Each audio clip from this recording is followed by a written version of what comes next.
What's up, everybody, and welcome back to the Reason Reborn. I'm your host, Black Magus, with my co-host, the I don't know what to call you this week, so I'm just gonna call you the soon-to-be getting a PlayStation 4 Pro, Cardiac Sima.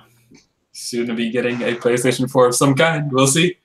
Cardiac Sima. Get the Pro. Get it, Pro. I feel like anybody who's gonna buy one right now might as well just buy the latest and just not.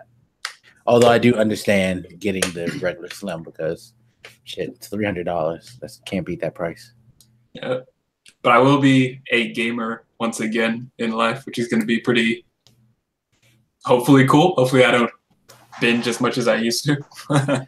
Nah, you won't, because now you're a responsible adult, and you'll realize quickly that not all people who are adults can spend 10 hours a day playing video games. My hats off to you guys who can somehow do it, I guess. So still maintain a normal life. Yeah. You say that, but on Sunday, in getting ready for my return to gamerness, I decided to play back through Grand Theft Auto 5 because I never finished it. And I played it till like 3 in the morning and then had to get up for work like 3 hours later. So. That's funny. You know, I've never finished that game either. Well, mine crashed. That's why I didn't finish it. I didn't finish it because honestly, I said this on the podcast and it pissed some people off. I kind of think Grand Theft Auto is now overrated. Yeah. I enjoyed 5. It had a stronger story than I'm used to from a Grand Theft Auto game, which is virtually nothing. But yeah, I just feel like if you play one Grand Theft Auto since San Andreas, you've pretty much played them all because the game structure runs pretty much the same. I do agree the story for 5 was damn interesting, but it's like all the like mission structure, the gameplay mechanics, it's like, yeah, I'm comfortable with stuff being familiar, but I just don't get any real satisfaction anymore from Grand Theft Auto. And not even a setting could do it. Like Red Dead could do it for me because of that setting. But Grand Theft Auto 5 just couldn't really do a lot for me. I might pick it back up and finish it just because I want to beat it. Yeah, like I said, it was a warm-up to get into the games I really want to play. Yeah, and see, there's ways so I can hide. You know, when Trump says some shit, I can just turn off the news and just play something. which reminds me, I did pre-order God of War. So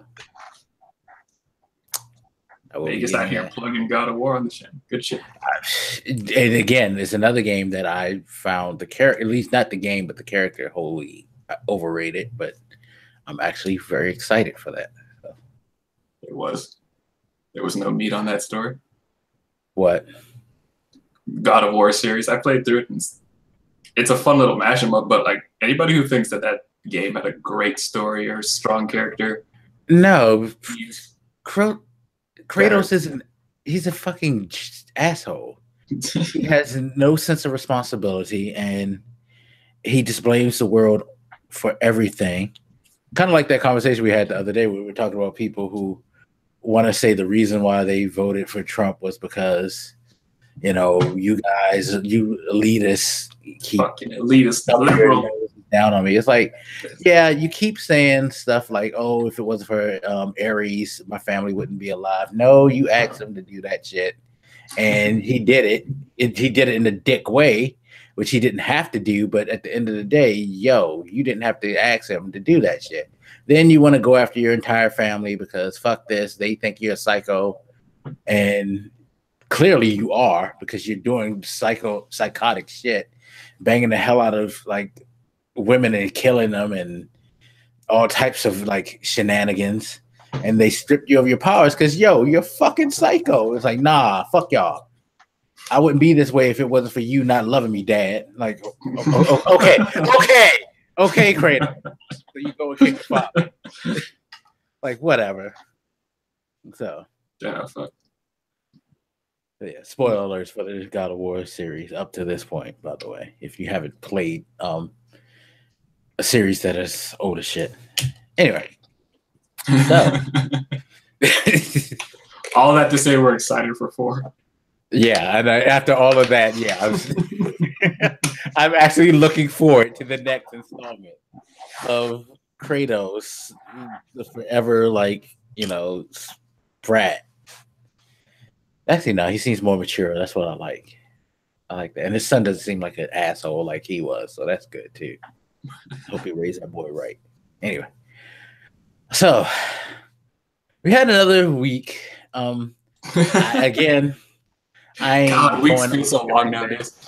They sure do, and it was the week for me was capped off by I forget what reporter actually tweeted this out, but they tweeted out how people were saying how everybody's on social media talking about how 2018 is going to be a better year. 2017 was a misfire. It was bad, but things will turn around. It'll get better. But here we are, just a little over a month in, and things are not only the same, but possibly worse off than they were, as the Trump administration is pretty much ramped up the ante. I guess they told 2017 to hold their beer, so to speak, so they can go all out, because this week, oh my God. Let's see how far back I can go. I would say the week was largely dominated by the Republican memo.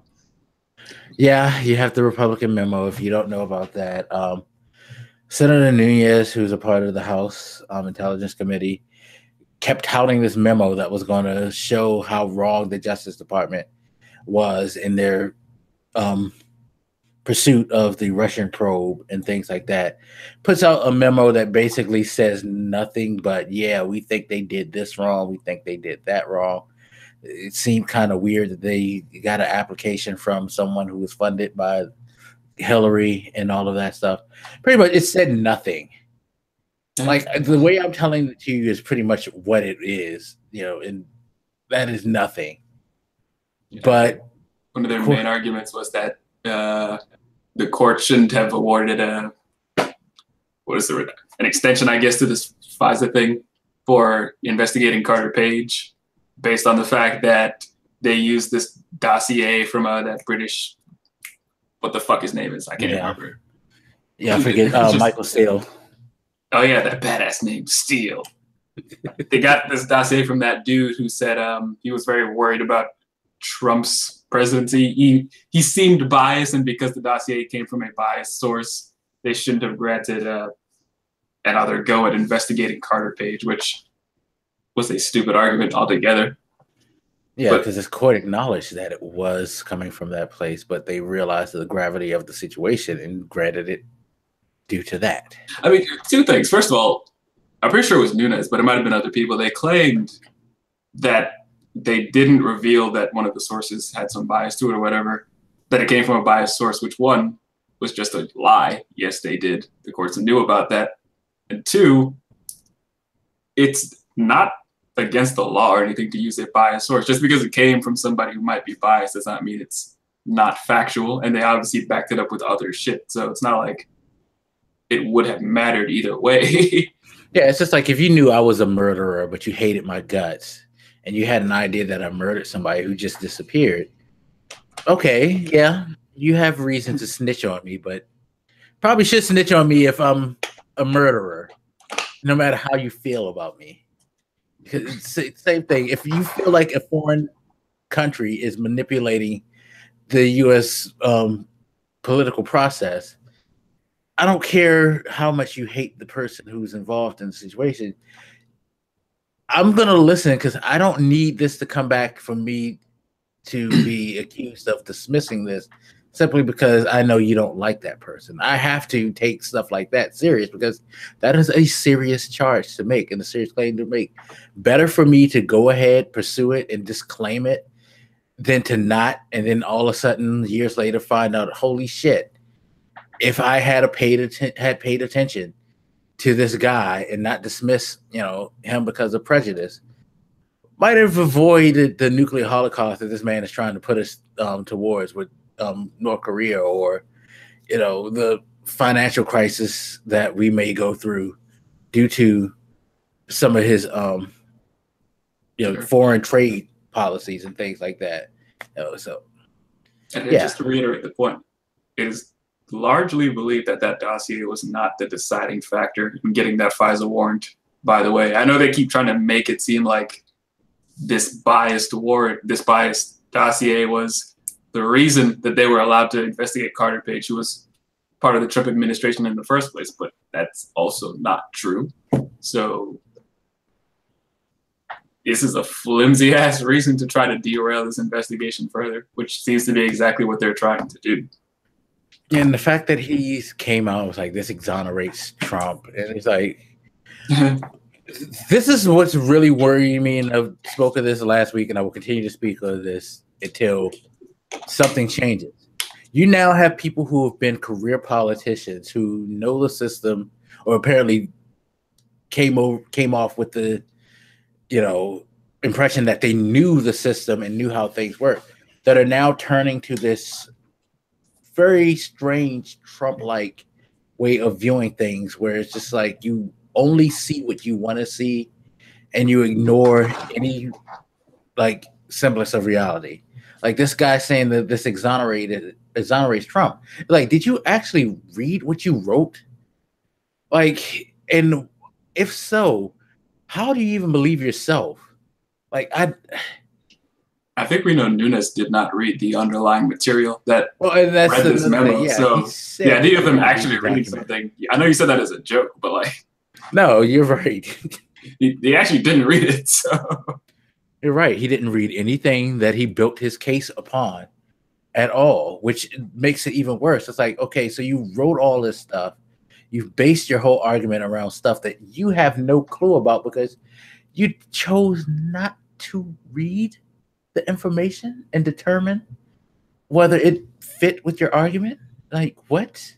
It seemed like Trump didn't read something either. I couldn't remember if it was the memo itself or also just the underlying material for the memo, but I don't think he read the memo. Yeah, there was claim that he didn't read something before he started going out there and endorsing it himself as well. So we got a lot of non-readers in the house nowadays. It's like, you don't want to come out and say stuff that will bite you in the ass like that. If you're a normal person, of course. Clearly, to Trump, nothing bad sticks to him because he can say the stupidest thing in the world and act like it never happened. So he has that. Some people don't, which is a good segue to the Paul Ryan story, which was fucking ridiculous too. So our Speaker of the House, the guy who is credited for the new tax plan, which is supposed to put so much money back into our pockets, did a Trump-like thing, which again, it still worries me that these people who are supposed to be career professionals who know how to, deal in politics are doing these asinine, dumb things like constantly. So he comes out with a tweet where he gives this recount of this lady who was a secretary at a school or something like that, and how she thanked him so much. And the reason she thanked him was because she is now seeing a $1.50 more a week on her paycheck because of the tax plan. Of course, Ryan at least has some sense because he put that out there and realized all too soon that probably wasn't the smartest thing. Of course, Twitter helped him because everybody tweeted that shit out and was like, are you fucking crazy? Do you really realize what you said? And of course, he deleted the tweet. So sorry, you can't see the original tweet unless you found somebody who actually screen capped it. But yeah. How do you feel about the prospects of getting $1.50 more? And by the way, have you noticed a change for the positive in your paycheck? Just curious. Yes, and it was more than $1.50. It wasn't anything that made me, run into the street naked with excitement or anything, but yes, my paycheck was a little bigger. First of all, this shows what a lot of people criticized him for. He's not in touch with what it's like to be, I don't know what you'd call it, an average American with an average paycheck, or at least, if not average, even just like a lower class paychecks. I mean, the fact that he thinks an extra $1.50 an hour is actually worth, not an hour, whatever her pay period was. The fact that he thinks that that's actually worth talking about, and he said that with pride, shows that he's not in touch with what it's like to have to really stress over bills at all. What was it she said? She could actually afford Costco. She could actually afford to get a Costco membership. God bless her. The fact that he's throwing this out there like it's this huge accomplishment is a disgrace. I mean, do you just seriously? I want to see this woman. I don't know if anybody's followed up with her. I still want to see if what she said was being sarcastic or if she just really appreciated that extra $1.50. I mean, if she does, great. I'm glad it helps somewhat, but I don't fucking know. You talk about elitism. How do you not see it from a guy like Ryan, who's exactly? Because that's what I see as elitism.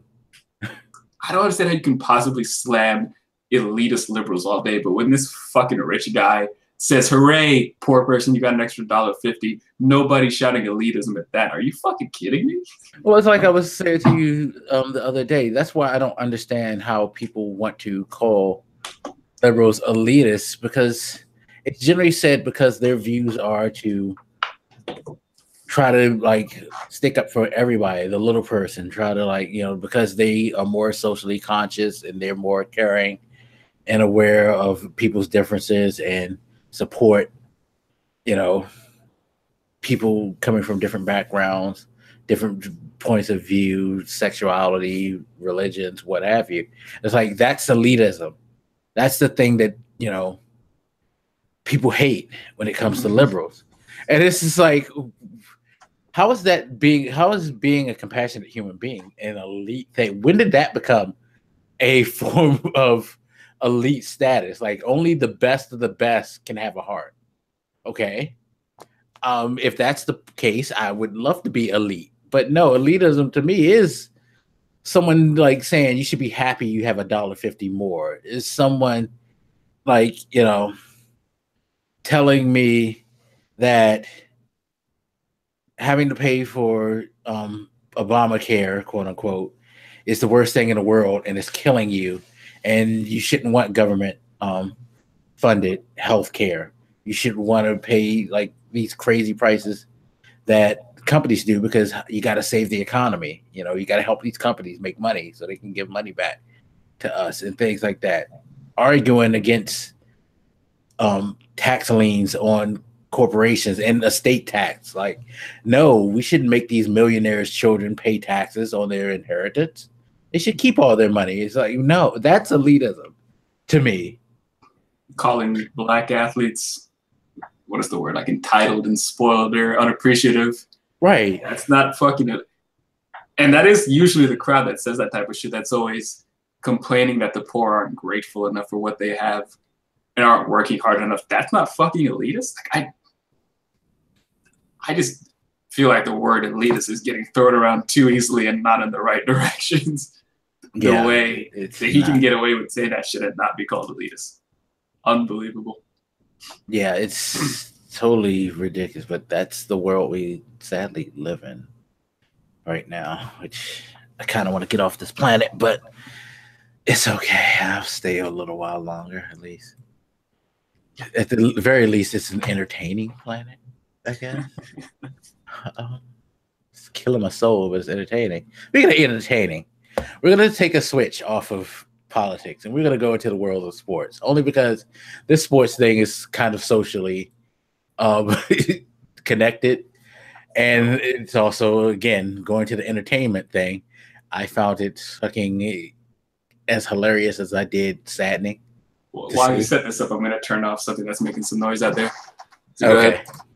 All right. So I'm sure most of you know that the Super Bowl 52, occurred this Sunday, and it was a battle between Make America Great's team, the New England Patriots, or at least in Trump's mind, that's who they are, because he's friends with Robert Kraft, the owner, and he's also friends with the darling of the NFL, known as the greatest of all time, Tom Brady, quarterback of the New England Patriots, against the Philadelphia Eagles, who, me from a sports perspective, Sorry, Philly fans, I don't like you because I'm a fan of the Washington sports team, but I kind of don't like you because of the fans. I don't like Philadelphia sports fans. And what I mean by that is fans from Philadelphia. I hate to say this, but y'all crazy. Y'all do some crazy things. And when you had to, when one of the biggest news stories 2 weeks ago was the city of Philadelphia ran out of Crisco because they had to slather it onto flagpoles so their fans wouldn't tear them down. They had to switch to motor oil to lather down signposts and light posts and things like that so you guys wouldn't tear them down. Something's wrong. Something very, very wrong with you on a social level when people have to make those type of preparations. Of course, they did tear down the posts, by the way, because no grease was going to stop them. And of course, they tried to do it again for the Super Bowl as well. And again, no oil or grease known to man can stop lunatics from tearing down shit. But Philadelphia Eagles slayed the beasts that were the New England Patriots, much to the delight of most of us. If you're a Patriots fan, what's your problem? But no, seriously. Eagles won. Congratulations, first Super Bowl ever. Hats off to you guys. You had a great season. But of course, the fans decided to show their ass. And I sent Cardiac an article that displayed the night of the celebration after the game. And they had cherry picked different things from the police scanner. One of them was them toppling over a car. One, the fans flooding City Hall. Another, which included a video of them standing on top of the Ritz-Carlton's awning, and eventually putting enough people up there to break it because that's what they wanted to do. Destroy public property. Of course, they showed people tearing down signs, and there was another one that I found hilarious. Was there was a report of a guy getting arrested with a couple of rowdy fans, and that guy happened to be an off-duty cop. So, yeah. And you brought up a good point to me. It's like, what is it about sports that drive people like that? And I couldn't give you a complete answer because it's a weird thing. It seems like sometimes it's regional, and sometimes it seems like it's certain sports to certain regions. Like I know, it's kind of weird coming from the South. Football is like religion in the South. But I have not heard of any football. Like Alabama wins the national championship. I don't hear about rioting and people tearing up Tuscaloosa because Alabama won. You know what I mean? But say the Detroit Red Wings win or something like that. There's been I think a time or two where a Detroit team has won. And they've had the same effect, or where they've torn up cars. And I remember one year. I can't remember if it was it the Red Wings, the hockey team, or was it one of the college basketball teams? I don't know which one it was, but they tore that city up so much. They were so many cars set on fire and things like that. It's like, why is that a thing? What is the reason? It's not like you have outrage. The losing, they didn't tear up Boston because the Patriots lost. That's outrage, at least. Misguided outrage, but I can understand because you're upset. Well, I can't totally understand, but at least that makes more sense to me. Anger causing you to do stupid things. I mean, it was probably an easier question for me to ask because I just didn't grow up with football in the house. I'm not a sports fan. Not that I hate sports or anything. I just didn't grow up with that sort of thing around. So I've always just kind of been on the outside of that sort of thing. And when you sent me that video, I was initially under the impression that, because I didn't know whose team belonged to which city. So when you said Philadelphia, rioting or whatever, I just assumed that their team lost until I started reading the article. And I was like, if they won, why are they doing this? Are they not mad? I assumed, because it is the logical assumption that when people start, quote unquote rioting, that they are pissed about something. And I was like, Is this what all football fans do when they win? Do they just go out and set shit on fire and break shit? And I saw on Colbert's show last night, and I didn't verify it, but some dude eating horse shit in celebration. Like, people do that. They make weird, strange bets, and all of that to do that, to celebrate and all that stuff. It's very, very strange. What's even more strange is, and a friend of mine's pointed this out, how we view sports riots in comparison to how we view riots, or even things that aren't riots, but we delegate as riots because people are angry at a police shooting, or a wrongful arrest, or things like that. Like, he brought up a really good point. We were told that the people in Missouri who rushed City Hall and stood outside and protested against the killing of Michael Brown, they were a dangerous, hostile crowd, in the opinion of the law. But when people gave a recount of the Philadelphia thing, the narrative basically was, oh, it's just a bunch of overzealous fans. That's all. They're just having fun.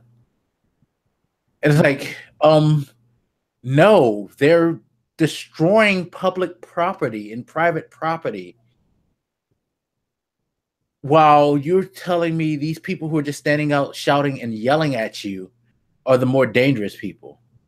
That don't equate. These people are doing things that are a danger to themselves and to other people. Pulling down those lampposts, that shit falls and hits somebody and kills them. They just committed some form of homicide or manslaughter or something. Like, why is that just, kids will be kids? Yet, if I want to march because I'm upset that you guys have gunned down a bunch of people of color wrongfully, you must be terrorist groups, or you must be angry mobs, and you got to be put down and stuff like that. It's like, it makes no fucking sense. Yeah, as a person who drives a Prius, I was especially offended when I saw that they flipped over a Prius. I was like, why are you picking on the little car? It ain't doing shit. Whatever. But fuck the ecologically safe vehicles. Yeah. Everybody was supposed to pick on the fucking Prius owners. Why did you go do that with a fucking Jeep or some shit, pussies? You couldn't lift that, could you? Whatever. I'm getting hot for no reason. But I think part of that is, again, I pointed out that this seems weird to me as a non-football fan. But football has this special place in American social life where, from the outside looking in, it's like the entire country just dresses up in their team's colors and goes out and acts crazy and drinks and does all this ritualistic shit for, from my standpoint, it's just a game like any other. Like, when they said, the Super Bowl's today or whatever, I was like, it's just Sunday to me, bro. And I started playing, more GTA 5. Universally in this country, American football is just so deeply ingrained and popular. I think terrible behavior on its behalf is just sort of let go. But it happens in all sports. I think that football is just the most visual because, like you said, for some reason it's so ingrained. It has become the national sport, whereas they said decades ago baseball was the America's favorite pastime. Football has evolved into this thing that not only in America but worldwide is a little more recognizable. Like, everybody tunes in onto the Super Bowl because even if it's not about the game, it's about the commercials, because they've made it to where the commercials have become this ritualistic pastime tradition that everybody, even if you don't care about football, must watch because you want to see what new commercial someone spent millions of dollars for 30 seconds on, which I find ridiculous. By the way, this year it was $3 million for a 30-second ad. Fucking ridiculous.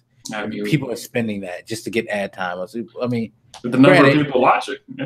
Yeah, like I said, it's a worldwide thing. People in other countries will watch the Super Bowl just because we've made this such a grand event. For some reason, it just stands out the most for everything. But, I mean, even the behavior, say, something I never understood is this sort of team loyalty people have where they're incredibly attached to a team, and a lot of times it just seems like they happen to live or have been born in a certain area, so they just latch onto this certain team, or if not, they pick another one, and they can never quite explain to me in a way that makes sense why they pick that team to sacrifice their life for, if they're that extreme about it.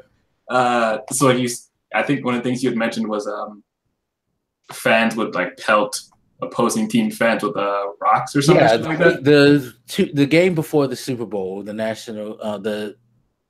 NFC Championship game, it was against the Minnesota Vikings and the Philadelphia Eagles. It was in Philadelphia, and of course, other teams' fans will travel to games. So standing outside of Lincoln Field in Philadelphia, they had video footage of Philadelphia Eagles fans just waiting for Vikings fans to walk by so they could throw like rocks or something at them, like something that could hurt, not something that was just like, oh, we're just gonna throw ball on the paper and razz them a bit. No, they were throwing fucking like stones or some shit, trying to hurt these people who were just going to go watch the game and cheer their team on. Weren't saying anything to them, weren't antagonizing them. They were just going out of their fucking way to fucking try to harm these people because they like the other team. Yeah. And it can be like that. I mean, it is sort of like that here. I think it's less so since the University of Maryland switched basketball conferences, but there's always been a huge rivalry between like my favorite college basketball team, Duke, and the University of Maryland, because they both used to challenge each other for their conference title year in, year out for decades. And here in Maryland, they're like in North Carolina, not so much. They're called Cameron Crazies, but it's more because they like act goofy in the stands to try to distract the other team. They don't necessarily say anything like vicious or mean-spirited. They're just like, very loud and very annoying people in that aspect. You know what I mean? Whereas in Maryland, like, they'd be ready to fucking fight people. In fact, when Maryland won their first national championship, they almost burnt down College Park, Maryland. And it's like, you have these it's nothing but college students trying to burn down their university and the area around it because their team won. Explain that to me. It's like, it makes no sense. And it's a weird social thing. And again, it's a weird social thing that we accept, and we kind of like, like I laugh because I laugh at stupidity anyway. Not because I enjoy it. It's because like, you're a dumbass. And I hope you go to jail and get what you deserve, dumbass. Especially those fucking Prius flippers. Go ahead. But it's like, no, everybody was like, wow, yeah, it's pretty crazy, but it's great their team won. They're just having fun. Like, no, they're not having fun. They're being fucking moronic. And they're fucking destroying, like, the city of Philadelphia. Yeah, it's nice. Clap, clap. You got a Super Bowl ring. That Super Bowl ring and trophy ain't going to pay for the awning on the Ritz. It's not going to pay for the repair of the goddamn, like, poles that these people tore down. It's not going to pay for that guy's Prius. Like, what insurance company? Damn right it won't. What liability is there for, like, do you have insurance liability for, like, crazy? I was actually like, I don't mean to make it about me, but I was literally thinking about that when I read that part of the article. I was like, I almost wanted to look up my insurance to see if it would cover getting flipped by a bunch of psychos. Right, like, who pays for that? Because this guy shouldn't come out of pocket. Whoever owns that car has no way of no form of transportation. They have to use public transportation or get a cab or Lyft or Uber now until they can get that replaced. And who's going to replace it? The insurance company, are they going to replace it? Probably not. The city of Philadelphia probably will replace it, but they got so much red tape trying to replace all the shit in the city now that when are you going to get your car? When are you going to get the money for your car? Your car is fucking gone. It's a total loss. I think it feeds someone into this tribal instinct a lot of us have. This extreme attachment people have to their fans. And I have a friend who is a fan of the Steelers, I think is the name of the team. Like, oh yeah, that's the black and yellow guys. Yeah.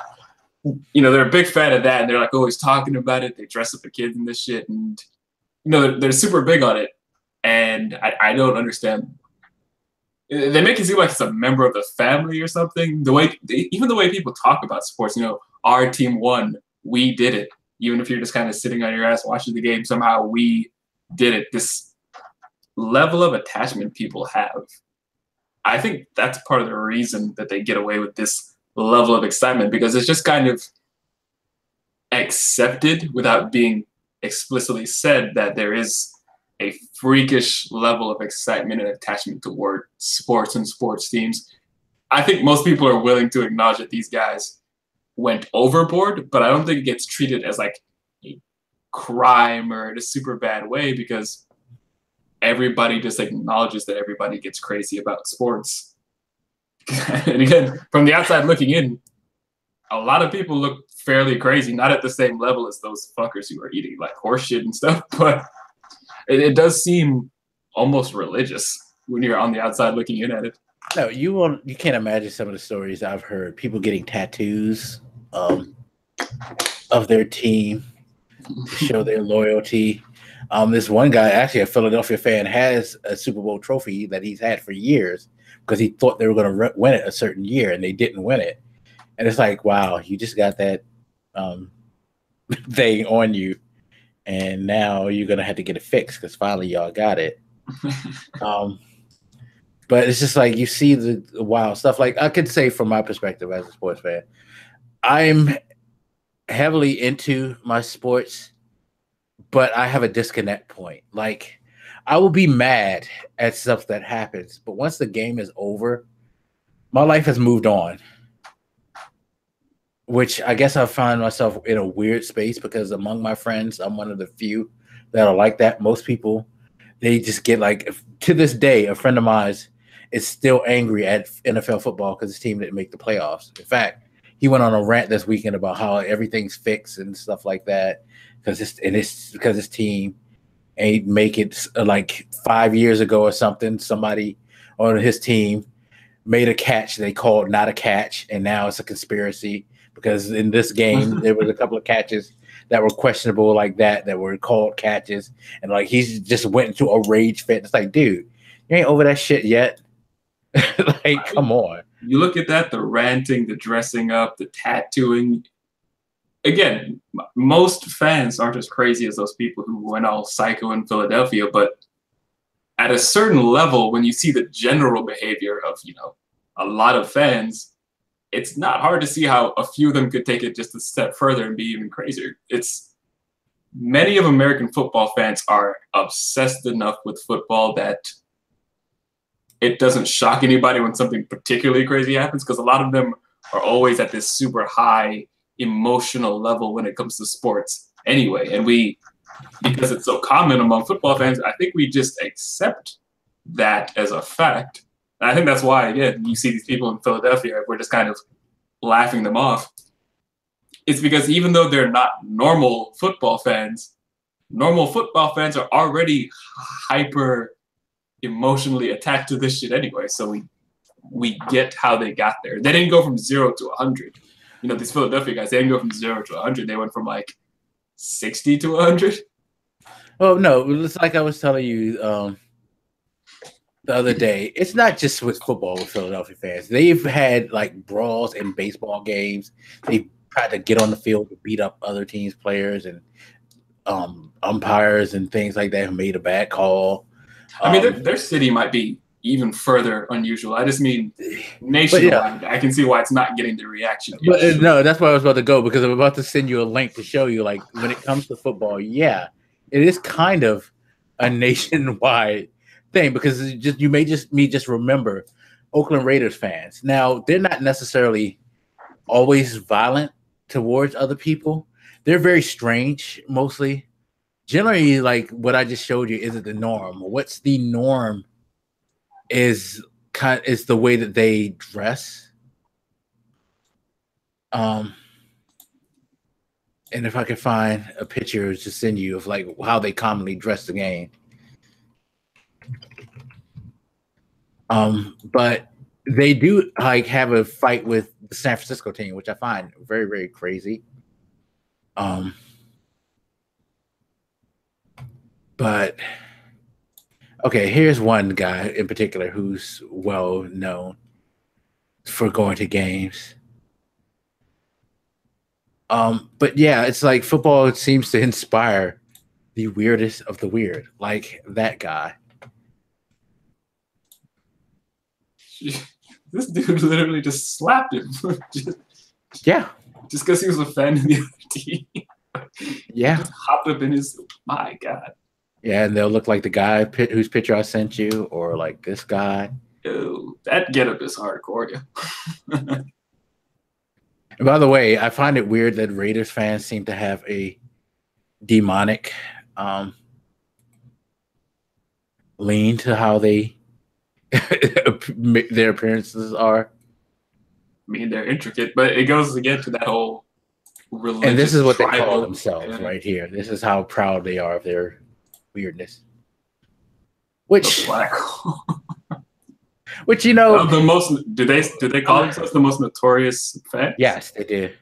Okay. Because I mean, and it's funny because they actually aren't like for all the like notorious view they get. It's because of their look. They look like they're crazy, which makes them, to me, kind of like a national treasure among the sport. You know what I mean? Because their whole lean isn't necessarily to be like violent. They're overzealous, but unless it's against the 49ers, the team that's across the bay in San Francisco, you generally don't get a lot of like hostility with them.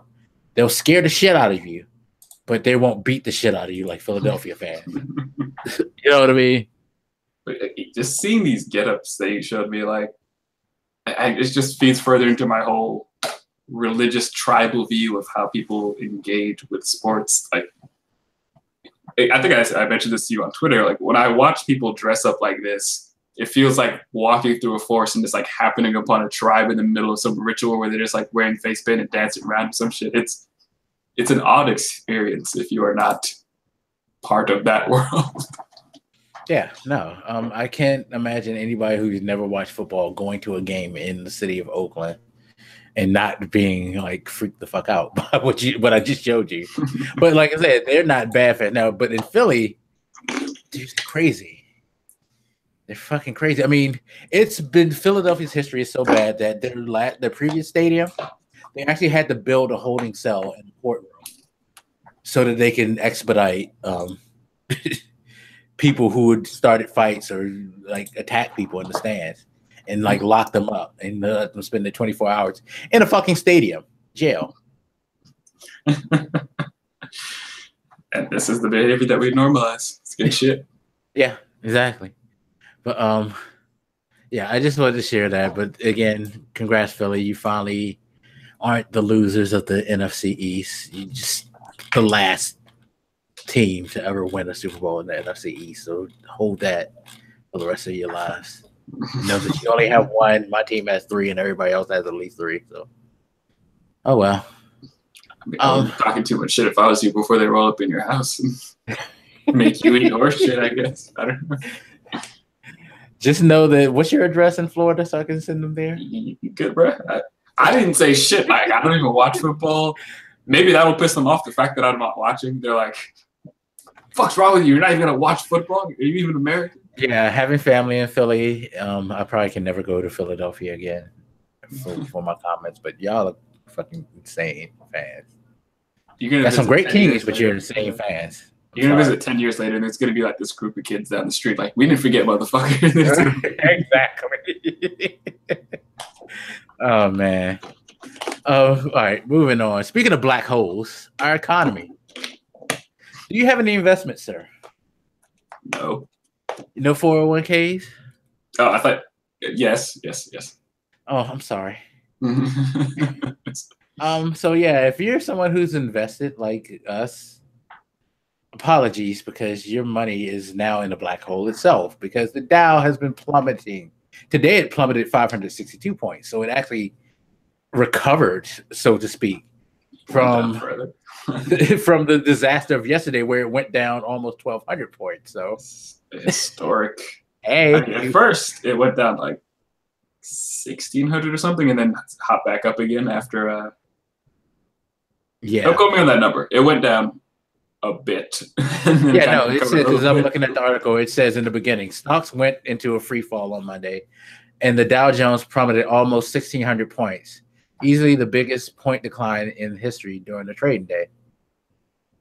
Yeah. So the Dow itself did go down, but it came back up, and yeah, came back up to 1175. So it kind of rebounded itself, and it only lost 562 today. um, Is there any yeah, explanation you want? Because I saw that news, but I didn't quite know what to make of it. I guess I don't have the economic background to make sense of what the fuck going on there. yeah, and I don't either. But it seems like most people are pointing towards that the tax laws, this whole thing that Ryan's boasted about and that Trump has boasted about, seem to be the catalyst behind this, because they seem to think that the market is kind of scared now because they don't know exactly how this is going to bear out for them. So people are a little bit more gun shy, because all signs seem to be pointing to them towards this whole thing where we have, you know, the lowest employment rate and things like that seem to be pointing to them to, here comes another recession. And I think the panic is setting in before the recession actually hits. A lot of people have been saying that, like, we may be heading towards another recession in a year or two, which is insane because just 2-3 years ago, we just got pulled out of a recession by the guy you all hate.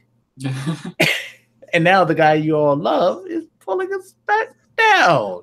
And we definitely need to not panic, because I think that panic itself caused it might be the cause of this drop, but Yeah, in general, they it think causes it's going to be. problems. They think that a huge inflation spike is going to hit since everybody's working, which kind of makes sense because companies feel they can take advantage now that there's less people out there who can't afford to, in their minds, afford to spend money on their wares. So why not charge them a bit more? Because hey, again, you're getting that $1.50 more a week or whatever it is for whoever you are. You get more. It's just like, yeah, I noticed a difference in my paycheck, but hey, my rent's gone up, bills are going up, and other maybe goods are going to go up now too, because they think, well, you got extra money, you need to find something to spend it here, but pay a little bit more. Sure. Yeah, this is happening still right now, so I don't have any strong feelings of it. It's concerning. I hear it happened while Trump was giving some speech or something. Yeah, I think he actually did tweet yesterday something about the tax thing being great, and then that happened. And the way he runs his fucking mouth about how great his administration is making the economy, because, you know, it was a total shithole until he took office. The way he brags about it nonstop, something was bound to happen to make him look a little stupid, because he just can't stop jerking himself off over the fact that he took over during an economy that has already been recovering for some time. yeah, no, the trend had started 4 years ago. He won't acknowledge it, but no matter how many times anybody points it out, which is mind-boggling, because it's like, it's one thing to be wrong about it, but to have hundreds and thousands of whatever number of people to correct you, and you still just keep saying it. It's crazy. fake news. Fake news. So hopefully this won't be a permanent thing, or it won't be something that will trend towards another recession, because that would be very bad, especially once a couple of years have gone down the road and some of the tax laws will shift towards, we may have more liability. Because this whole plan is pretty much kind of based on the idea that people will raise salaries naturally to a point to cover all of this. And that's not necessarily going to be true. We've learned in past history that a lot of companies will not give raises or give minimum marginal raises just to make sure they can secure more money in their pocket. They're not going to actually try to keep up with cost of living anymore. You make it sound like trickle down economics is bullshit or something. Like, I know. But I hesitate to slam Trump for this issue, because, again, I'm not I don't have the economic expertise to do that. But it would be easier to not slam him if he wasn't always fucking bragging about this, every second, the Dow hits a new record high, it does this, the Dow's doing great under Trump. He's the one always bragging about that shit, which makes it so much easier to slam him when something goes wrong. Yeah. Whether he deserves it or not, it would help if he shut the fuck up about it. It reminds me of his whole golfing issue. He kept going after Obama for going golfing, and he got into office, he was golfing every 10 minutes. And I saw people online say, Obama golf, why do you care about golf all of a sudden? Because that motherfucker wouldn't stop running his mouth about it. Nobody was talking about this issue until he started running his mouth. Yeah, it wasn't an issue with the president going golfing. And to be correct and, pretty much make him look like an idiot again, when they put out the statistics of like time spent off in office, Obama was like one of the least, if not the least, time spent off in the last like 4 or 5 presidents. So what do you mean he's always off golfing? This guy was in office more than anybody in the last like 15 years. When you combine that fact with the amount of time and money spent allowing Trump to golf, it earns him a lot of criticism. But again, if he had shut the fuck up about it, not that many people would be making as big of a deal of it as they made. He keeps putting himself in positions to look stupid because he can't shut the fuck up. Yeah, I even remember Bush spent a lot of time out of office. And they even made a point of how he had spent the most time out of office in a year at one point. But it wasn't harped on like that because, he didn't make it something noticeable. He kept quiet. He didn't try to like come up with a reason for defending it or point the finger at somebody else. He was like, well, yeah, and he just kept doing it. It was like, oh, well. And I wish, again, he would learn that. I wish Trump would learn that. Maybe if you just shut up and not respond to some of the criticism, that shit will blow away. Because it's like, I have more things to concern myself about than your golfing habits, but you keep throwing this stuff out and try to like point finger to where people are going to be like, nah, we gotta check you on this because you've made this the issue. Like we would have been happily content to just put this story out and let it go to its wayside, but you keep giving stuff legs. People accuse the media of being petty and going after him for every little thing. And maybe in some cases that's a little true, but sometimes they have to because he just, perfect example, we were talking about that memo issue, the way Republicans are trying to derail this investigation into either collusion or obstruction of justice, whatever the fuck it is.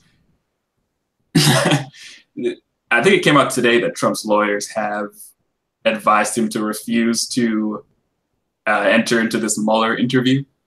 And part of the reason is because he's such a fucking liar that they assume that he'll lie during this interview, which is akin to perjury, which is against the law. He talks so much shit that they can't even trust him to just go to this interview and act like an adult. And yeah, so dumb. The example I was going to bring up was this thing that seems minor, but it got brought up in the news. It was during his State of the Union address. He was addressing some fucking dude. Oh my God, what is his name? He brought him up and he had a nickname. He's like, he goes by DJ or CJ. He said, call me both, either one. I'm going to choose CJ. And of course they had to call him out on this stupid shit because nobody calls this nigga DJ. Like, he fucked up, and instead of just owning up to fucking up and accidentally calling him DJ, he just starts spouting off this bullshit lie about, yeah, he goes by DJ and CJ. Both. Whatever. He said, call me both. Like, and people criticized him for doing that, but he put himself in that position. Why the fuck would you lie about something so stupid? Nobody cares what this dude's nickname is. Like, yeah, and it's kind of funny, the lying thing, because somebody got on TV today and reminded us that a couple of years ago, Trump himself made the situation worse. It's funny how his past statements also come back to bite him as well, because he's publicly gone on record as saying that he would answer the questions that they would do. And then they go further back, and this guy was on TV talking to Jake Tapper. And he was like, yeah, they should be concerned that this guy would lie, because I wouldn't advise him to come speak to Mueller about this. Remember, this is the guy who a couple of years ago said that only mobsters plead the fifth. It's like, dude. So it's like, that's going to be a hit on him, because if he goes and he pleads the fifth, they'll be like, well, clearly you're a mobster, which is a criminal. So are you saying that you're a criminal? I just I saw somebody bring this up. It might have been on CNN, but I saw somebody bring this up earlier. We've been talking about the risk of Trump committing perjury. I mean, it wouldn't be called perjury. It'd be the same thing, though, lying to a special counsel investigator, whatever. If it's under oath, it is actually perjury. That's the thing. He can't do it under oath. Because if he does it under oath, he's lied to the court. So he's committed a crime. Right.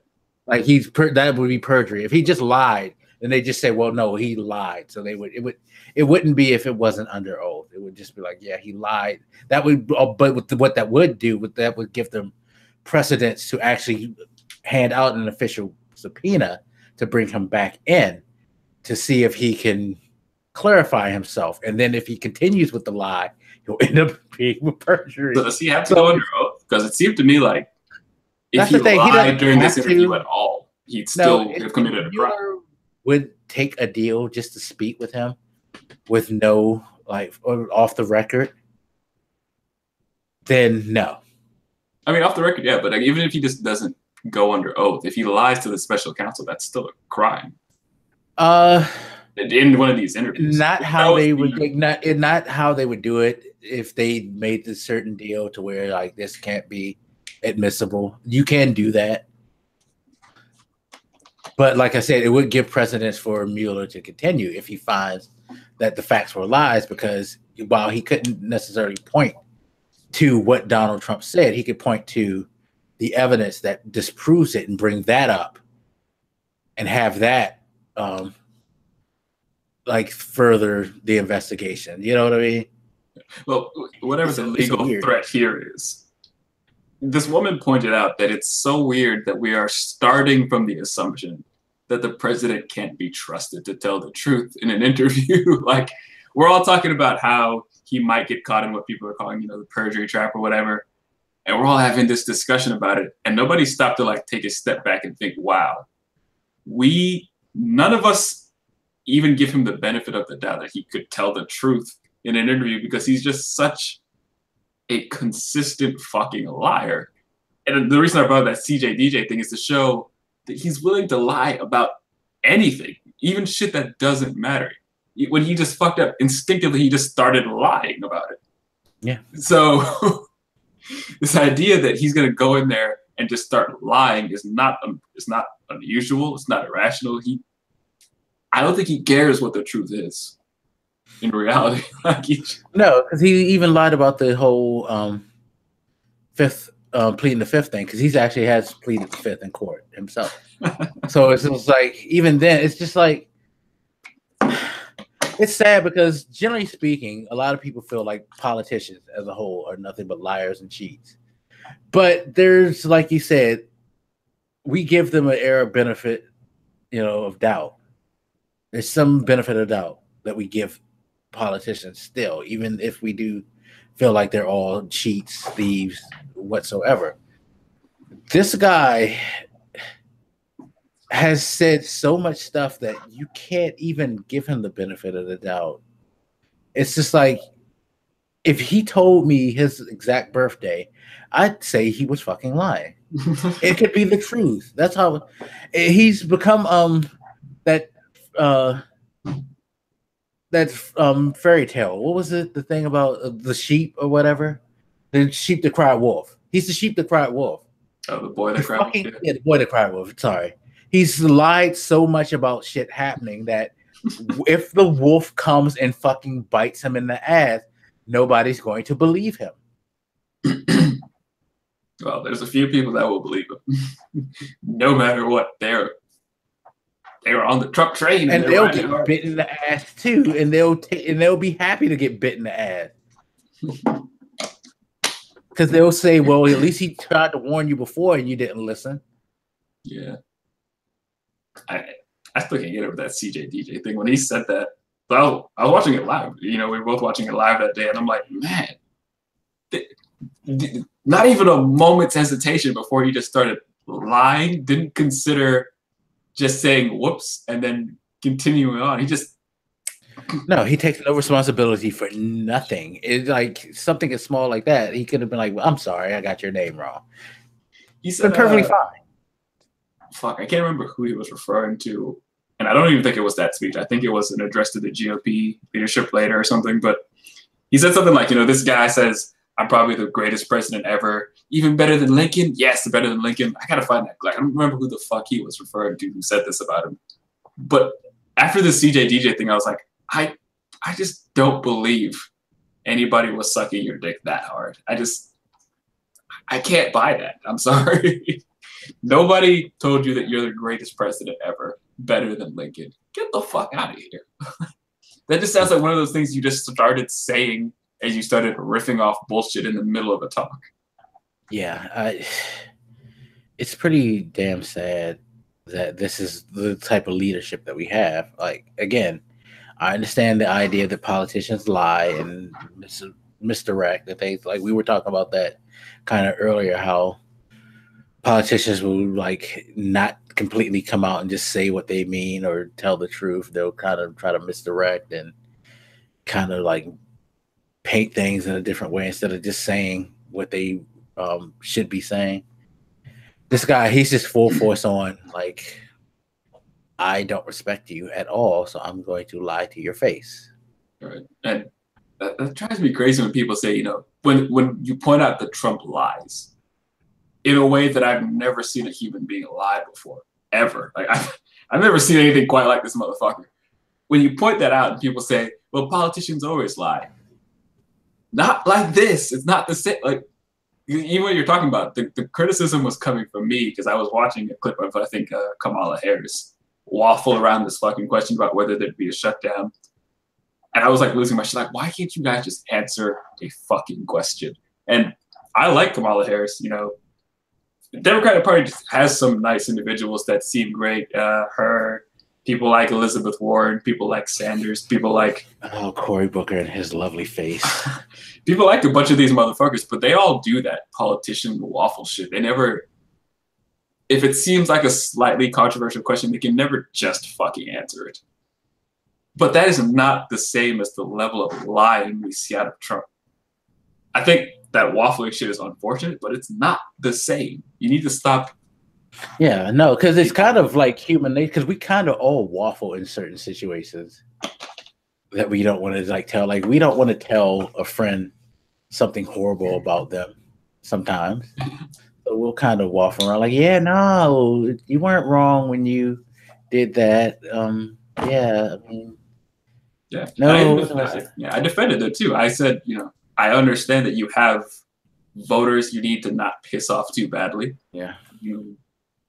Or maybe, some of the topics, maybe they're too complicated to really get into the nitty-gritty, and you don't want to make yourself look bad. Because if somebody asked me to have a 2-minute conversation about Islam or something, I'd probably say no, because I can't justify my position in 2 minutes in a way that doesn't make me look crazy or racist. But so I allow for things like that. That's fair that you have some reasons to skirt around things a little bit. I don't like it, but I do understand on some level, because like you said, we do that in social interactions in general, and there's a reason we do it. But that's not what this motherfucker is. Stop acting like he's equal to every other politician you've ever seen. He's not even equal to any person I've ever seen. No, he's not. And this is an issue we probably skirted past, but the last week has been absorbed by this whole memo issue. It is freakish how blatantly they are trying to derail this investigation into Trump. And I say they, I don't mean just Trump, I mean the people around him just out loud, blatantly, obviously trying to do this.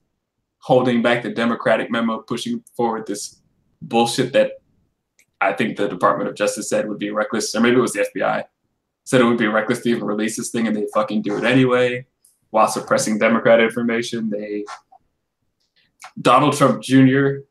was on tape saying this is like sweet revenge for them, this whole memo thing. He's a fucking idiot. That's a quote too. He said sweet revenge, like he said that. Like, he is. God don't help him. Nobody help him. Whether you're religious or you're atheist, don't help this man.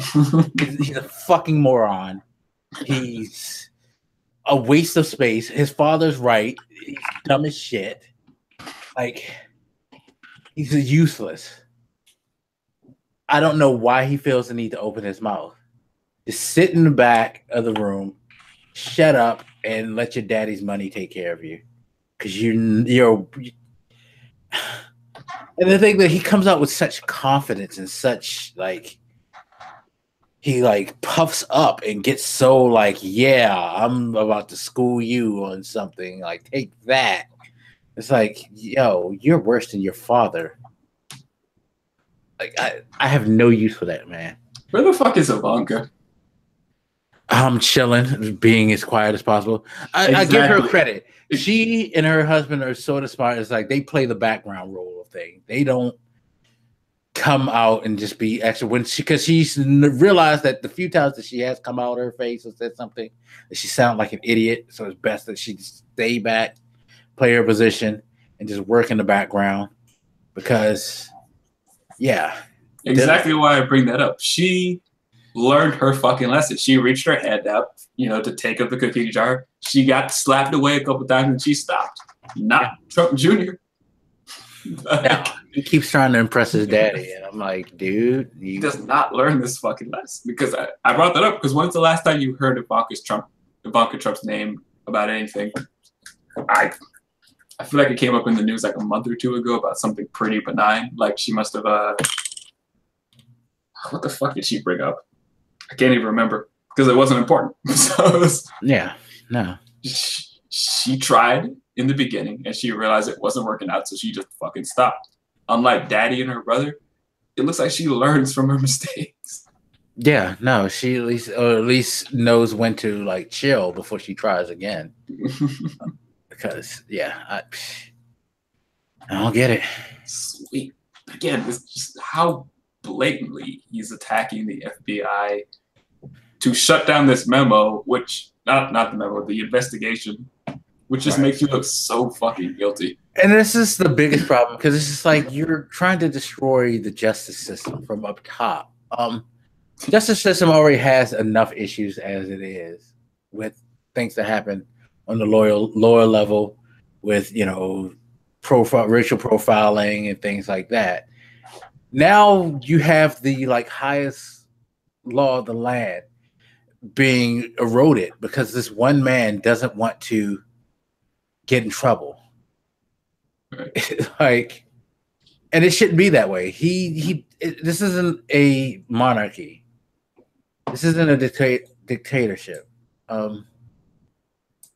He should not have. He's so desperate to do this should show you that there's something wrong with this situation. Yeah, and there was a story that said like there's a lot of people now quitting the FBI because they don't want to be involved in this situation because they're just like frustrated at the fact that their jobs are being curtailed in this man's attempt to tear them apart.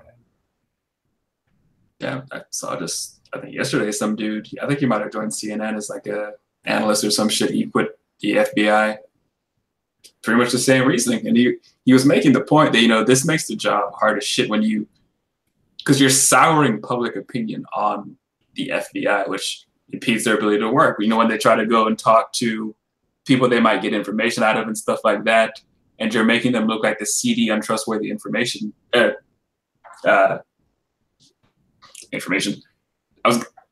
Group organization. You're making them, look like an unsavory organization. Right. It makes it harder for the public to trust them or for them to get info. Yeah, and people already had low opinions of him. It's like the law and all that, and like the spooks are coming to get you, and they're watching everything. It's like you're fostering these things when, at the end of the day, no, you kind of need these groups because they do protect you, no matter how bad you feel about them, how creepy you think they are. Their job is actually very, very important, people. But he's pretty much pulled, you know, some of their power back because now he has the whole world feeling like they're a laughing stock, they're a joke, they're just, they're mavericks that are going off the cuff, trying to destroy the American system and go against the people's will and stuff like that, and abusing. It's like, yo, come on. I think it was on Fox last year at some point. There was like one of those banner things at the bottom that mentioned like a coup or something. It was like, they are getting out of control with the way they demonize and attack these institutions. And again, it's all just to protect. I don't understand the Republicans around Trump who are on board with this shit. First of all, again, I'm not like a legal scholar. I have to wonder if you're putting yourself in a position to be included on this obstruction of justice charge when you do this shit. That's one issue. But second, the fact that Trump seems this desperate to fuck with him in the first place, is that not a hint to you that he may have committed a crime or something? Yeah, like why is he going after them so hard, and why is he pushing the head of the Department of Justice to go after them? Like he shouldn't have any involvement on what the Department of Justice do, how they handle things. It's not his job. It's like Obama said, I hire you to watch me. I don't tell you how to do your job. You do your job, and if I do something wrong, you come after me. I'm not to oppose you on any level.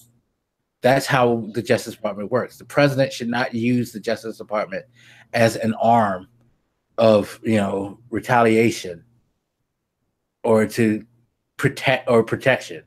They're not a shield.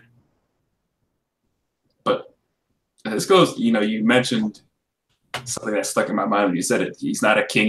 This isn't a monarchy, stuff like that. I don't think he understands that at all. He's annoyed with any lack of what he sees as loyalty, and he wants to stomp it all out and make everybody loyal to him. I guess because that's how he's operated his businesses. But the comment about not clapping, saying that Democrats are treasonous. Yes. What? And that's not a joke. Like somebody, in case you guys aren't taking him seriously, there was somebody in the crowd during one of his talks that he was complaining that the Democrats were just standing there like death or whatever, not clapping when he said good shit apparently. And then some person in the crowd must have yelled treason or something. And he's like, treasonous? I don't know. Yeah, they're treasonous, blah, blah, blah. And he made it seem like it was a joke, but like, it's not fucking funny, especially coming from you after the way you've been acting this last year. It's not cute, son. And further, people have brought this up. Those State of the Union addresses always go like that, where Republicans will cheer for Republican presidents and Democrats will. They got up during one of Obama's, I can't remember which one, but one guy got up and yelled at Obama during his speech. Like, this is a member of Congress. He stood up and started yelling stuff at Obama and booing. And it's like, wait, is this what we do? Again, so they didn't clap. At least they were respectful enough to like not do anything. Their faces weren't, which I loved every minute of it. But even then, it's like, okay, so they frown. They're not being disrespectful to the point where they're just gonna be like, oh, boo, or like, But even if they had done that, there's a reason Obama didn't call that guy a traitor or treasonous, because it's not treasonous to not like the president. You're not a king. Stop expecting this weird reverence that you feel like you should have. You're not our God or our king. We have a president and we're set up in a certain way because we don't want this all-powerful motherfucker that we have to love. It's not treasonous to not like the president at all. It's your right as a fucking American. What's wrong with you? Yeah, it's just like he seems to forget that because, and again, this coming from a guy who said some horrible things about the last president. if they're treasonous, what were you? Yeah.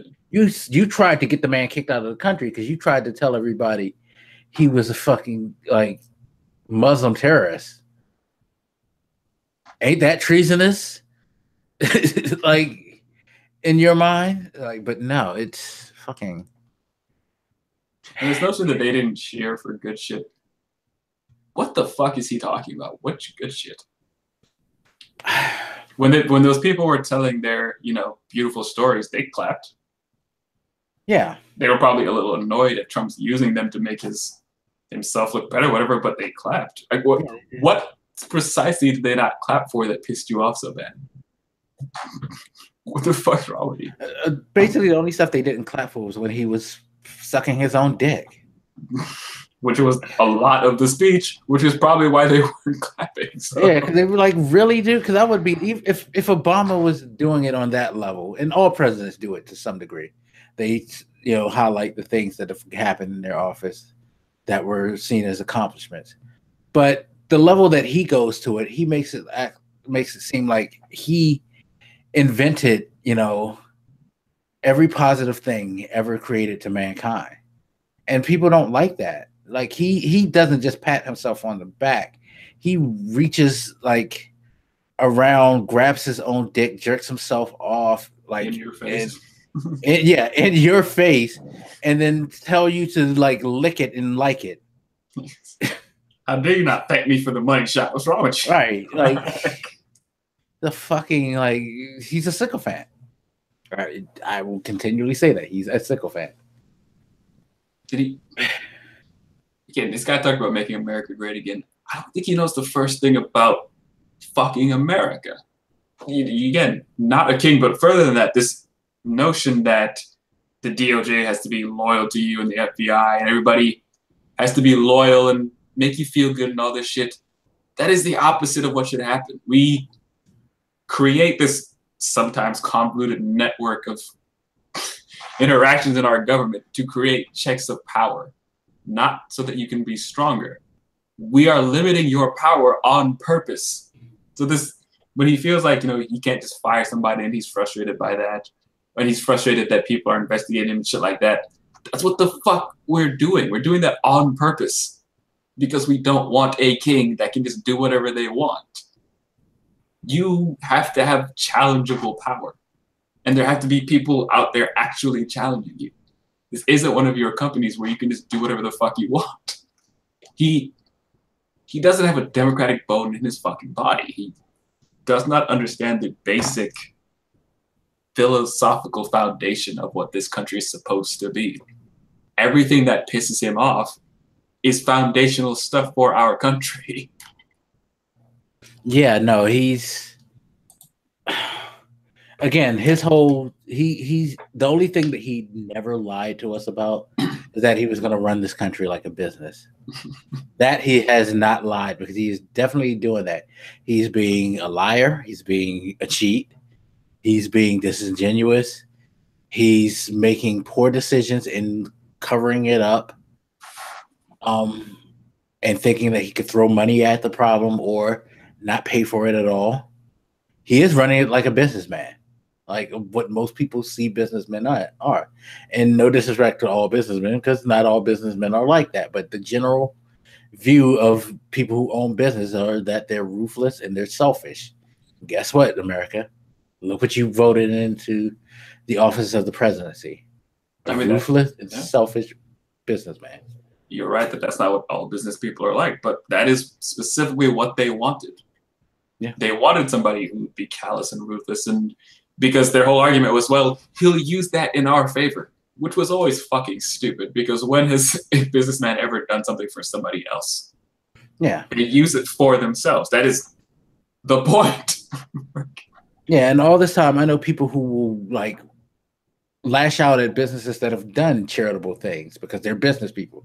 Why all of a sudden this guy is the exception to the rule of that, viewpoint? What has he done in his life? Which we've all seen his business resume. He's a fucking shitty businessman. He is being what you know, like you said, that popular view of what a businessman is. I think that's just what he tries to emulate. What he thinks a businessman is like. They're ruthless and they think they're great and they can sweet talk anybody. He is being what you guys think a businessman is. So yeah, that's the weirdest thing. I just don't get it. This fucking guy's amazing. And I know people want to point out that, you know, he was just joking with the treason thing. And, you know, in fairness, watch the clip yourselves. You know, he was saying it in a somewhat joking manner. But it would help if he hadn't already been bitching about the fact that he wasn't getting praised yet again, like he always does. And it would help if at every turn he wasn't showing us that he was so anti-democratic. Was he actually suggesting that we, you know, bring these people up on charges of treason? Obviously not, but that's not really the fucking point, is it? It's the notion that he doesn't get what it means to be American and get what it means to be president. Yeah, like, if he wanted to make a complaint or a joke about it, he could have just said, well, I guess they don't respect the office of the presidency. Now, I would have, like, accepted that. Even though my rebuttal would be, no, it's just that they don't respect you, that's all. But that would have made more sense. To try to, like, throw the treason thing out, and again, with his, like, you know, supporters, you know that somebody's going to be out there. Just like I was watching this news clip that Angela Rye put out, where she was talking about Trump and something that he said, something about immigration. He said, she was like, we really do need to, like, get this guy checked mentally, you know, because she was talking about the State of the Union address and his response with the treasonous thing. That's what it was. And she was just like, yeah, him saying stuff like that, we really need to, like, consider checking him mentally, because, like, the guy who she was debating against was talking about how the Democrats didn't have anything to say in response to what he said. So clearly they were scared of, I guess, going up against him. But she was like, no, Maxine Waters and several others did say stuff. And then she was talking about how Trump needs to be checked. And he was like, well, Maxine Waters needs to be checked. And it's just like, we are in this world of these weird, childish responses to nothing that has any, like, concrete reason to do so. There was no reason for him to say they were treasonous. Nope. Be it joking or serious. They don't like you. You would think someone who has lived his life not being liked by a lot of people would be a lot more comfortable with the idea that there are people who don't care for him as a person. You would think that he would laugh it off, because it was like, shit, I'm still a billionaire, so fuck you. You can hate me all I want.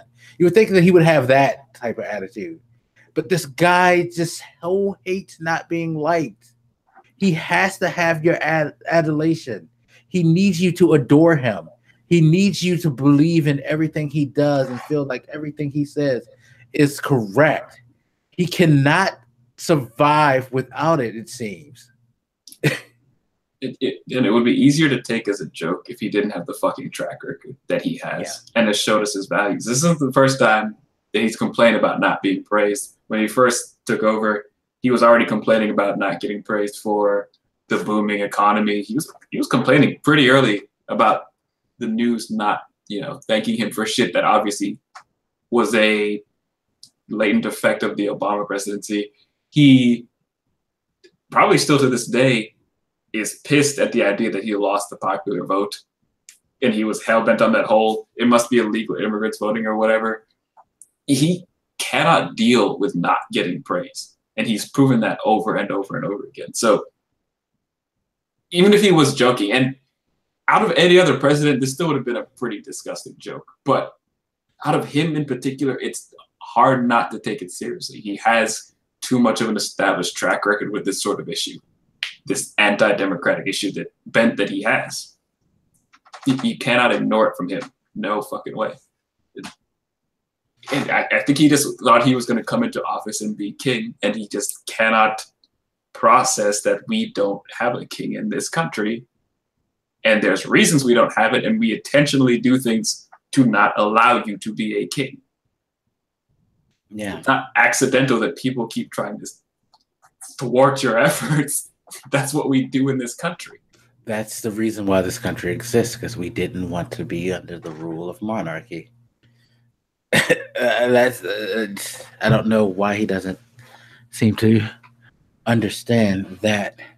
This guy threatening to, maybe I shouldn't call it threatening, maybe I'm being unfair there, but I think it was earlier today, he said it something like, can't wait for another shutdown or some shit. Yeah, we were going to get to that, but let's start now. Yeah, he basically came out because, of course, since the government reopened from the last shutdown, there's been still a huge debate over the Dreamers Act and whether or not that will be included in the budget and things like that. And, you know, it's one of the key issues that could cause another government shutdown to happen. Actually, the end of this week, I think, which a lot of us don't seem to realize. It's like Thursday or something, right? Yeah, like the Thursday or Friday would be like the last day for them. And Trump came out and he openly said that he is, as long as DACA is an issue, it would be fine by him if we had another shutdown. He needs to get that fucking wall, man. Yeah, it's like until they toughen up on immigration laws, they're not getting DACA, so we're just going to have another shutdown. The way he keeps talking about that drives me crazy. Because he keeps, if you listen to him talk and you read his tweets, he'll always say, you know, the Democrats don't want, immigration reform or whatever. They don't want security for our country. He'll say shit that's just not true about the Democratic view. Yeah, you just reminded me. Yeah, shoving this over and over and over again to make them look like they're the bad guys. It just reminded me today, the whole big story now was a couple of days ago, a football player was murdered. And it turns out that the guy who killed him, it was murdered in an accident. It wasn't intentional. The guy was driving drunk or something, and he crashed into his car, and the guy died. It came out today that the guy who committed the accident was an illegal immigrant. And Trump kind of like piggybacked off that today when he was talking about the shutdown, talking about, I don't understand why they want people to come to this country and continue to murder people like the football player from Indianapolis and stuff like that. It's like, you sick fuck. One, the guy didn't intentionally murder this man. He wasn't going out his way to kill him. Two, okay, so he's an illegal immigrant. What about the guy that killed the football player intentionally because he had a bout of road rage and jumped out his car and shot him and his wife multiple times because he got cut off, or because he wanted them to let him cut him off for some dumb, stupid reason like that. That was an American. That was an American citizen. You're trying to, like, you know, use this tragedy as a way to push your point. It's just disgusting.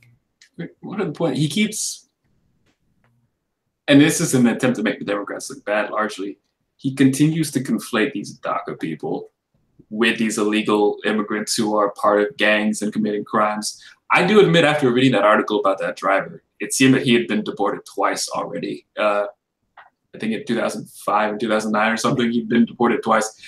That's a fucking problem that he's here again and he was able to do that. Nobody, being fair, would not acknowledge that's an issue. It is. It's a big issue.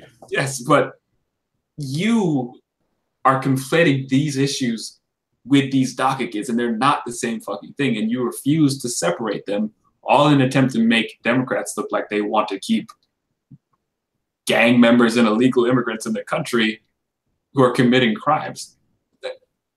I mean, read any of his tweets, listen to any of his statements over the past few weeks. He does this constantly. Guess the Democrats don't want to keep the government open. They prefer to have criminals in the country.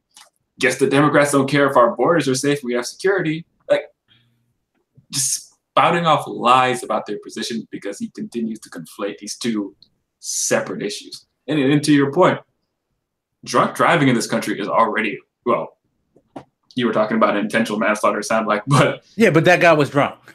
Yeah, but that type of crime is not uncommon in this country anyway. It's not like this dude jumped over the border and gave us our first drunk driving accident. No. That happens relatively frequently in America with citizens. So this is not an example that shows we need to build a giant fucking wall. Yeah, no. It's not it's just puzzling how he like just does it, but that's what people like him do. They take something and they just twist it out of its context just to make their point. And the fact that people buy into that is just so ridiculous. Because it's like I could take anything. I can make an argument for almost anything to support how I feel if I just take what you said and just twist it. Just like I joke with you about the atheist thing. What if I was serious about that whole, like when I was messing with you about the Lord and Savior Jesus Christ thing? Like seriously, someone out there actually is making that serious argument that like, well, see, this is why you're not able to achieve the heights that these players have because they believe in their Lord, Savior, and Jesus Christ. You don't, sir. So maybe your life would be better. It's like, what's wrong with your life? So much. But it's like you're doing pretty well compared to most. You're not a pariah. You're not like, I mean, you can make an argument for some of those players that are saying it have probably done some things that are like inexcusable in their life, but because they say it, they're good people because they're good Christians in people's minds. You know what I mean? Whereas you can donate $1 million to like every charity known to man, you're just a horrible person because you don't believe in God. It's stuff like that. It's like you could twist it to make it seem just because I throw in that one element, like you were saying when we were talking about the flu shot lady earlier. And you were saying how people were saying like the whole thing with Christianity being a good Christian because that's what good Christians do when they like help people or they stop people from getting deported and things like that. It's like, you make it your own by throwing in that one thing when it's not necessarily yours or something that you do. It's just you manipulating the whole situation to make it seem that way. And he does it a lot, and it's disgusting, and it's probably working on a higher level than most of us want to acknowledge. I just put up one of his tweets from just yesterday to prove that he's doing this a lot. Any deal on DACA that does not include strong border security and the desperately needed wall is a totally waste of time. It's a total waste of time, excuse me. March 5th is rapidly approaching and the Dems seem not to care about DACA. Make the deal. The Dems don't care about DACA. March. They did push it back to March, okay. Like, well, I wouldn't believe anything he says, even including dates. So I would double check that anyway. Yeah, I thought that McConnell was pushing for February 9th. Maybe they did push it to the 5th of March. I thought it was still 9th, but we can look after it. But this idea that I guess the Democrats don't care about those DACA kids, what the fuck? And even, I said he was conflating DACA with these illegal immigrants committing crimes and stuff. He's also conflating the idea of border security with a giant fucking wall. Because if you ask the Democrats, they have conceded that they would be willing to do stuff like drones along the border, stuff that would actually work and be more cost effective than a giant fucking wall. So this argument that they don't care about border security is just stupid, just because they don't support you building a fucking wall. Yeah, nobody really should support that. It's asinine and dumb. It's not going to stop anybody from coming. One, it's a project that's going to take years and years. So what makes you think that once you start that project that you're not going to have a heavy influx of like, gotta get over before the wall closes. Right. Two, the cost is dumb. You want like what, 18 billion or something ridiculous like that? 20 billion by now, but like, yeah, something ridiculous to build this like wall across. And how is this wall going to go across the rivers? Like, apparently it doesn't have to because they're like natural deterrents or whatever the fuck he was saying. Yeah, no, people could swim underneath, and unless you're gonna, and even if you do put the wall down into the river, that's gonna fuck up the ecosystem because that river feeds different areas and like water supplies throughout both countries. So you're not gonna ruin the well. He may want to ruin the ecosystem for this wall, but so it's a rather somewhat intelligent person wouldn't do that because that's just gonna be horrible. You can't do that. At the least, you'd have to have some type of way of like having water flood through that, and again, people could just swim through that shit. Fuck. Um, and then like the length of that. Plus, how far is it going to go? Is it just going to go to the natural border of Mexico? Because Baja California is right there, right beside, with a little thin slip of water that it could easily go by. They're not going to swim around. All right, they're lazy. They're not going to swim around. Yeah, because Cubans don't like do that in the Atlantic Ocean. So why would they do that? Like, why would they swim around the fucking? I guess the wall is going to have to extend around Mexico itself to keep them locked. Yeah, either that or around us to keep us locked away from the rest of the world. But yeah, because it's not that much of a distance between Baja California and fucking Mexico. So yeah, they have a natural set. Are you going to spend extra money to like beef up security there? And where are you going to put that security? I mean, you're not going to secure the entire of Baja. You're not going to be able to, because if they can't come from the closest side, I'll just go to the further side. It's not that far either. I think you're thinking too much about a genuinely stupid idea. Well, I feel like I have to because he's not. You know what I mean? It's like I feel like everybody else needs to think things through that this man refuses to do so. Like, and nobody say that this wall is a metaphor anymore. There are people who want a literal fucking. First of all, he is saying he wants a wall. He got pissed when, who was it, Kelly or something, suggested that this wouldn't be a wall. It's a wall. He wants a wall, and so do some of his supporters. They want a literal wall. So stop acting like this thing is a metaphor. They're being dead serious. Yeah. Stop it. Yeah, it's like they'll tunnel their ways under that fucking wall. They've been tunneling in this country for years too. They've hopped fences. They'll hop the wall in certain spaces. They've been paying border people. They'll continue to pay border people if they want to get to this country. You're not going to change anything except for you have this big, ugly, like overly expensive eyesore that is a monument to American prejudice. Yeah, oh my God. I can't imagine. I would be so fucking embarrassed if we had a giant fucking wall on our southern border. The rest of the world, they must already look at us like we're a bunch of fucking morons because we're arguing about whether we should build a fucking wall on the. Yeah, I know. I apologize to anybody who watches this because I just spent a good 5 minutes breaking down how wall security would go. It shouldn't even be a conversation. It should not be a conversation whatsoever.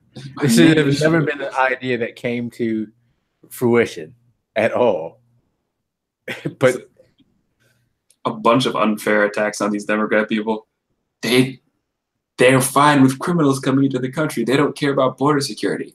And they've come out and said, and they've given better suggestions. Use drones, use actual shit that might work and isn't stupid and cost a shit ton of money. And can I just say, again, not an economic expert, but it feels like a giant slap in the face to say we're not going to provide healthcare in this country, we're not going to provide education, but we can spend $20 billion on a fucking wall. Like, yeah. Maybe somebody with the economic expertise out there can explain that one to me, but that feels rough to hear. Especially after we slashed taxes, we're supposed to pay $20 billion for a wall. Somebody needs to explain that shit to me because I just don't. I don't get the math on that shit. No, it makes no sense whatsoever. But somehow this guy has made this a viable thing that we now debate like continually. Maybe you're right about the 18 billion. Maybe that's what did he say during the State of the Union about infrastructure? How much did he want to spend? Shit. He wants to spend $1 trillion. Was that it? Okay, so actually, maybe the 20 billion was the wall. So that wall cost, plus this infrastructure that he's pulling money from. I guess Mexico's paying for our infrastructure too. I'm sorry. I know I'm pausing, but I don't know what the fuck to say to that. Where is all this money coming from? These Mexican motherfuckers are rich and wonderful because they're building us a wall. They're paying for our infrastructure probably because I don't see how we're paying for that. Yeah, like where is the money for these roads coming from? And again, go ahead. I don't think Democrats per se would be upset at the idea that we fix some of our crumbling infrastructure. I don't think people hate that idea. People have been pushing for that for years. Right, but just not as fiscally irresponsible as he spit it out. Like Obama, they would not do it for Obama. Yeah, so I don't think the idea is going to get that much opposition, but hey, we slashed taxes and now we're going to pay $1 trillion to fix all this shit. Did you run that idea by anybody, motherfucker? Because I can't help but wonder if that was just an ad lib. Because I was like, what the fuck? There's no way the Republican Party was on board with this. You're fucking with me. No way. I have to think that like Paul Ryan kind of bust a few blood vessels trying to hold his face from showing his real reaction to that statement, because he didn't. His poker face stayed, but I have the feeling that there was some internal damage to his body as it screamed in agony and like outrage at that number. Because even when he was saying ridiculous stuff, Paul Ryan's face, nothing. Yeah, that dude's amazing. Yeah, I mean, he's someone who could tell people $1.50 a week is great. So. You know, I remember laughing, thinking about how hard he must be clenching his fists behind that podium. Like, what is he doing? Did he just promise that we'd spend $1 trillion to fix these shit roads? All right. But they need to stop him from these irrational and unfair and disgusting attacks. Like, stop fucking with the FBI. Stop claiming that the Democrats just want. Because people believe this shit. Like, I saw some dude making the argument that the Democrats want all these illegals to bolster their voting numbers and all this shit. Like, building conspiracy theories around Democratic intentions about these issues. Just,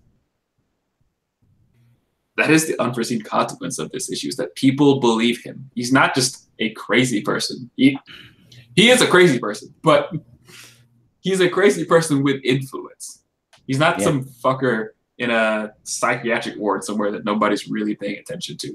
That was a dark image. I hope those people get help.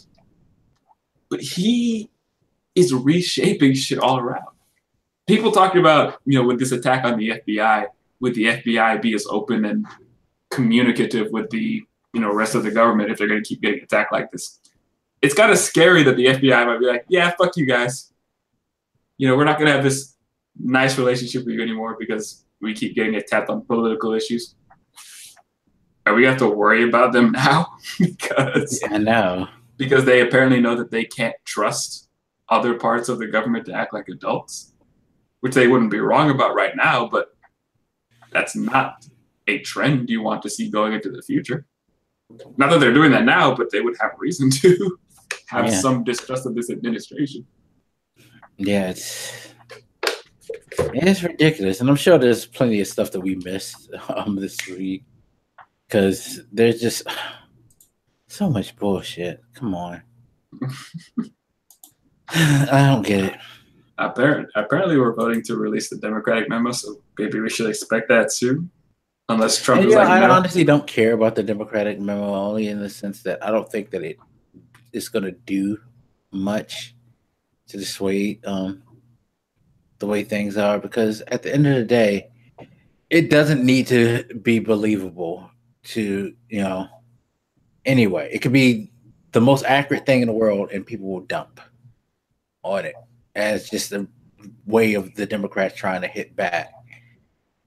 But they'll take that lie of a memo and like run with it. It's just like, I'm just tired. Like, and I hate that we have to go for these tit for tat tactics in our politics now, because like this guy just does some of the most childish things. We devolved to a system where everybody's trying to appease to the parents, which is us now. I guess we're supposed to be the people who they're supposed to take care of, but now we're parenting the government. It does make them. I honestly don't think they should bother doing this, because it would be one thing if Nunes's memo actually had an effect that was displeasurable, but all it did was make him look stupid. It made the Trump administration look stupid, and it kind of undercut whatever argument they were trying to make. It already shot itself in the foot, so why fucking bother? Yeah. I guess I understand part of the reason why, because the idea that the fact that they blocked it in the first place is ridiculous. Just because you have the weight to do so, you shouldn't abuse it, because you kind of do want to be fair and have both sides of the argument heard. And we are in a state where only one side is kind of getting its due as far as like being able to speak its mind politically. I agree that that's not ideal, Yeah. But I also don't want to perpetuate this idea that there's two different realities and we're presenting you with both. There shouldn't be a Republican memo and a Democrat memo. First of all, there shouldn't be a memo out there about this shit. We're not supposed to know some of this shit to begin with. So that's a problem. But given the fact that we do know it, there should just be one thing that is the truth, not the Republican and Democrat version, which I don't want them to fall into this trap of, here's the Democrat truth, that the Republicans are never going to fucking believe, and vice versa. Stop playing this game with them. It doesn't end well. No, it doesn't. Because they're way more committed to the bullshit than you are. That's the problem. It's like they're way more committed to doing the most extreme things. Where Democrat, like I've always said, the one strangely admirable trait of the GOP is that they're like hands down in lockstep and committed for the most part with their agenda, and they're willing to go through whatever they need to do to push it. Even if there is a disagreement, there's enough agreement within those that disagree that they'll still stick with it. They're not going to abandon the party. So it's just like, yeah, Jeff Flake, he hates all things Trump, but he still voted for that tax thing. You know what I mean? It's like stuff like that. So I don't know, dude. I don't know. All right, is there anything else you wanted to bring to the table to discuss tonight before we close this out? I just want to say Joe Biden said the president is a joke, and that shit made me laugh. Joe Biden is probably one of the most honest people in the world, and I love Joe Biden for that. Did you catch that clip? I mean, apparently what was it? Because he made that comment about how Trump shouldn't. What was it he said? Trump shouldn't testify because of something about reality, or like he's unable to. Oh yeah, he lacks precision or something. He was like he's unable to like be precise the way that he talks or that he says things, which was probably the nicest thing Joe Biden could ever say. Because I'm just like very surprised he didn't say, "Oh, he's just a fucking liar." Yeah, I mean, that joke should caught me off guard. What is that dude's name? Kukum? I can never pronounce the guy who was interviewing his name. Kukwama. Was it Kwame? When you said whatever his name is, he's like, he was making the point because they were talking about this treason thing. He was like, some people say it was just tongue in cheek. Democrats can't take a joke, and he's like, he's a joke. I just died laughing for 10 minutes just the way he said that line. Yeah. it's sad that we're in a place where we make fun of the president like that, but that shit was amazing. Well, the funny thing is, he wasn't really making fun of him. He was being honest. I think that's what's sadder. That it wasn't like it, you know, it wasn't like a Saturday Night Live skit type of thing. Yes, I should be fair. Just because I laughed at it doesn't mean he was making a joke. Because if you look at his face, he's not laughing. He's no, remember, this is the man who said that he wish he could get his hands on him. Joe Biden don't play. Like, those memes that they made of him, pretty accurate.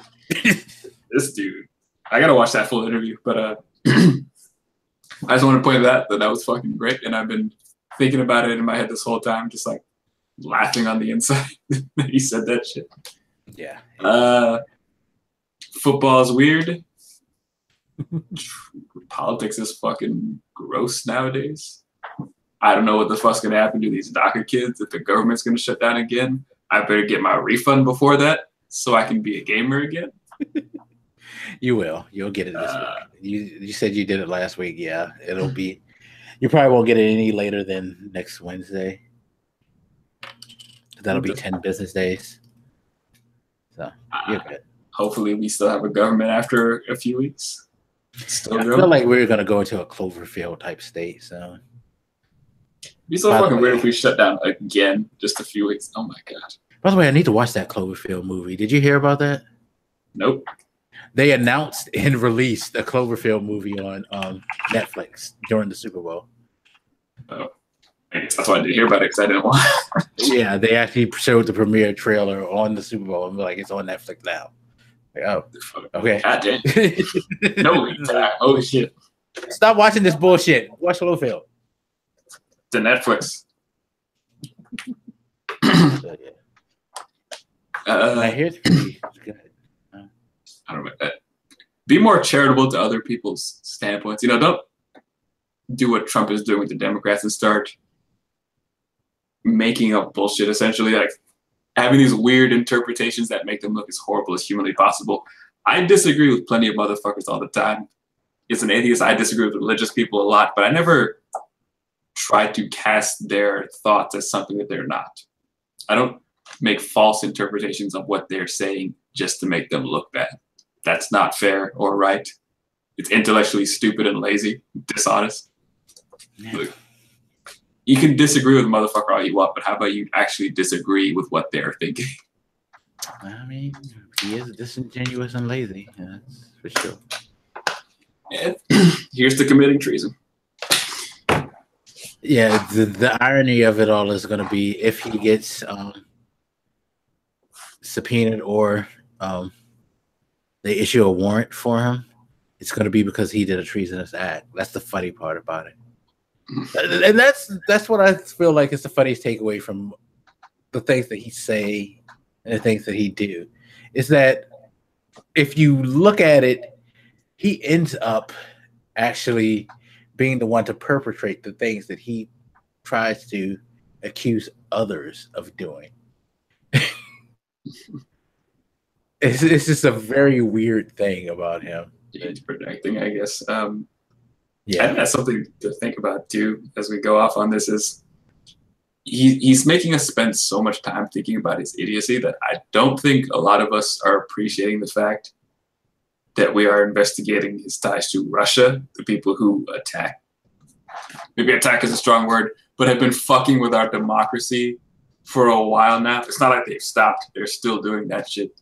We have a foreign power fucking with us and a presidency that does not seem to have any interest in doing anything about it, as they are under investigation for partaking in part of this fuckery. So I don't mean to send us off on a bad note, but it is something we need to reestablish here, that what we're talking about is the president maybe having had a hand in helping a foreign power fuck with us. And they continue to fuck with us. And we have Russia over there being dicks to us, and we're not addressing it because the president doesn't seem to want to. I don't know. So have some Russian nightmares tonight, because they're still out there. They're still fucking with you. And apparently the president won't protect us.